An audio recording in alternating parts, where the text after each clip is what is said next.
Alright, AJ Dybantsa balls out against Eastern Washington. Let's check out his highlights and we'll get to how his season's going in a second. It is muted, or NCAA will take down my entire channel. Just a bad pass over the player's head, but AJ gets the steal. Comes out, just gets a nasty smash. AJ's 6'9". He has a 7'2 wingspan and a 40-inch vertical, so all the measurables definitely look good for an NBA player. But just gets out in transition and gets up for the nasty slam. That's where I love AJ the most. He has that move going both ways. He can turn over his right shoulder or his left shoulder, and when he gets 2 feet in the paint in that area in the mid post, something good usually happens. Just gets an easy assist on that one. Just another willing pass. Eastern Washington, they're playing a 3-2 zone at this point, and BYU is just cooking it, honestly. Another pass for the wide open 3.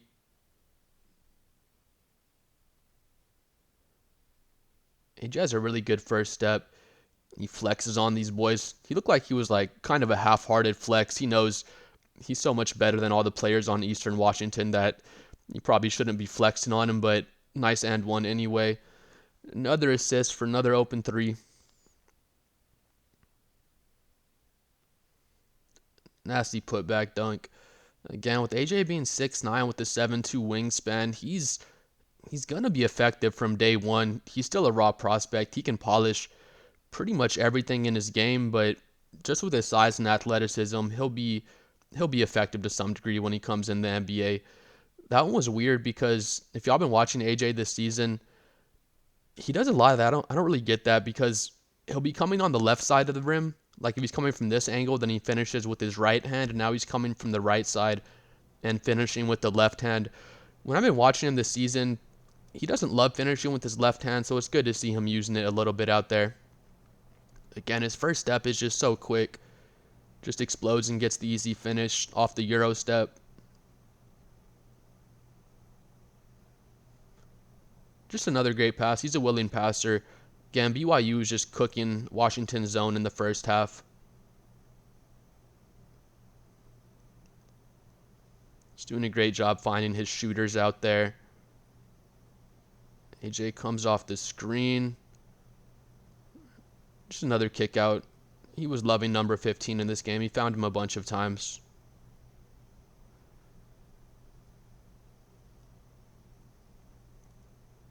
Knocks down the 3. He looked a little hesitant, but he knocks it down. His 3 ball, I think he's like 30% or so on the season, so it's not amazing, but his stroke does look good. I'm sure he'll get better with his 3-point shooting. Again, he's just such a raw prospect all around. He can still polish 3-point shooting, his ball handle, his mid-range. He can get better at everything, but he still has a good all-around game, to be honest. Just nice little jab step and pulls up into the 3. That one looked really, really smooth. A lot of people compare him to Tracy McGrady, and I could definitely see it on that play. His stroke looks a lot like T-Mac, to be honest. This one honestly is a Tracy McGrady style move. Just off the jab. Looks a lot like Tracy. Just a nice 3 ball.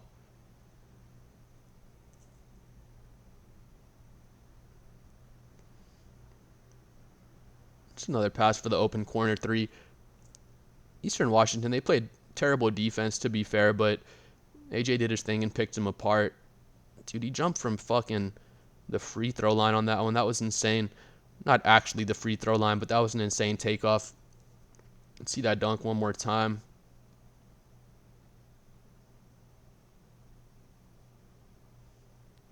Going hard to the left.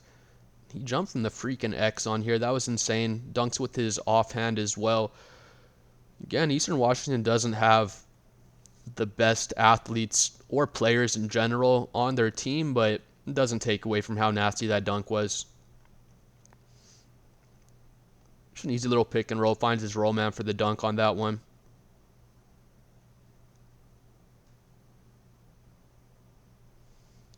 Another nice little pass. They gave him an and one on that. I didn't see a foul, but it's whatever. Nice pass from AJ. I do like this one. This is a really simple play, but just inbounds right to the pull-up jumper. His shot reminds me so much of Tracy McGrady. Just a horrible pass, but AJ plays the passing lane and gets the lefty finish going the other way.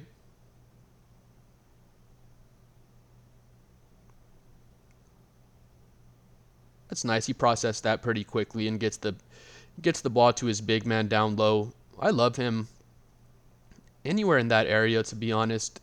If they're able to get him the ball right around the free throw line, pretty much good things always happen.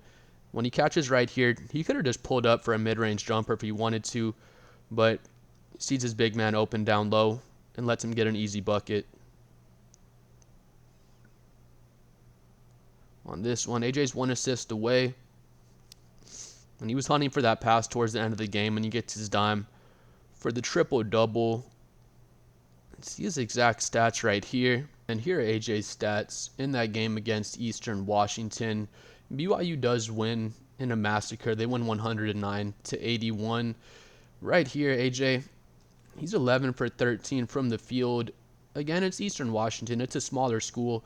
These games are just AJ going out there and trying to just polish up his mid-range game, his three ball. You saw him get the 10 assists this game, just trying to get better with his reads and just get better all around as a basketball player out there. This is more like, this game, Abilene Christian, Pacific, Riverside, all his last 4 games. These are all just like scrimmages for AJ for the most part because he's playing lower levels of competition and kind of just polishing up all the different areas of his game. But you play who's in front of you. AJ had 11. He's 11 for 13 from the field, 85% from the field. So he was just doing what he wanted out there, to be honest. He's 2 for 3 from 3, so it's nice to see his 3 balls going down. He does take 11 free throws, knocks down 9 for 11 at the free throw line. He does have the 33 points, 10 assists, and 10 rebounds. This is his career high in assists so far for his college career, so it's good to see him finding his open teammates out there. He just draws so much attention. He has so much gravity. We saw in the video, whenever he catches the ball, he has 3 or 4 pairs of eyes on him, and he's able to pass outside and create for his teammates out there. But again, the 33 points, 10 assists, and 10 rebounds. He has played some smaller schools these past 4 games, but he did play Clemson in the game before that, and BYU did win against Clemson 67-64. In the Clemson game, AJ had 28 points in that game on 53% shooting against Clemson. He had a good game against UConn as well earlier this season, so some people like to bring up him playing the smaller schools. I will bring it up myself when he does play those smaller schools. Just like in this game, he's playing against a lower level of competition, so I'm going to mention that. But some people make it out to seem like he can't put up numbers against bigger schools, and that's not really true because he had a great game against UConn. He had a great game against Clemson as well. But so far on the season, he's 23 points, 7 rebounds, 4 assists, 1.5 steals. He's 77% from the free throw line. I think that's probably about what he is as a free throw shooter right now, but I can see him just working on his free throws.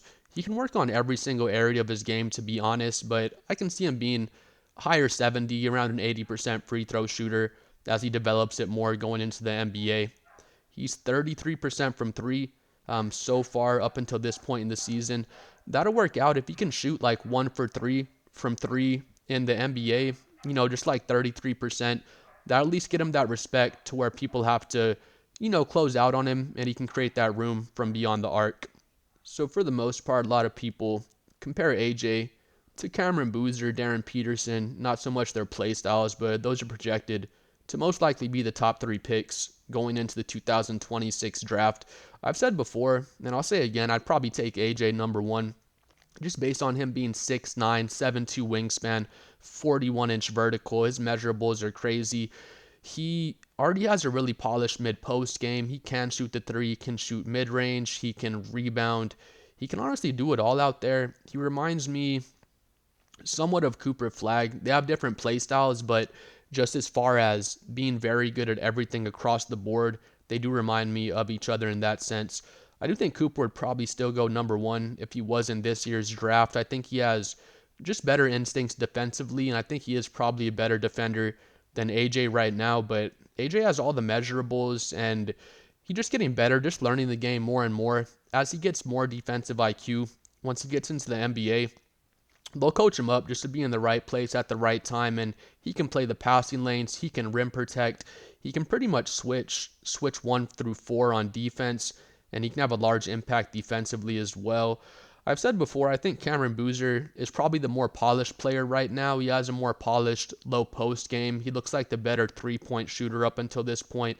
Looks like the better free throw shooter up until this point as well.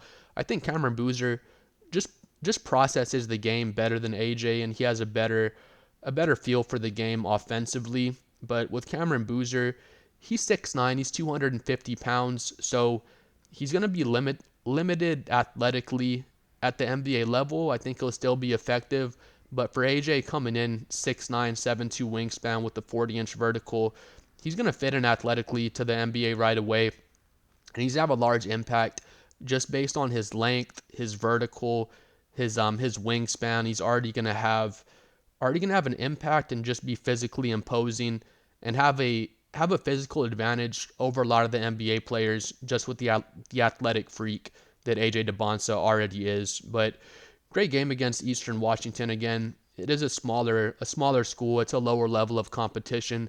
But with that being said, like I said, a lot of people will bring up AJ's putting these numbers up against smaller schools, which he has been, but he played Clemson, he played UConn, and he had very good games against those two schools as well. So it's not like he can't perform against higher levels of competition.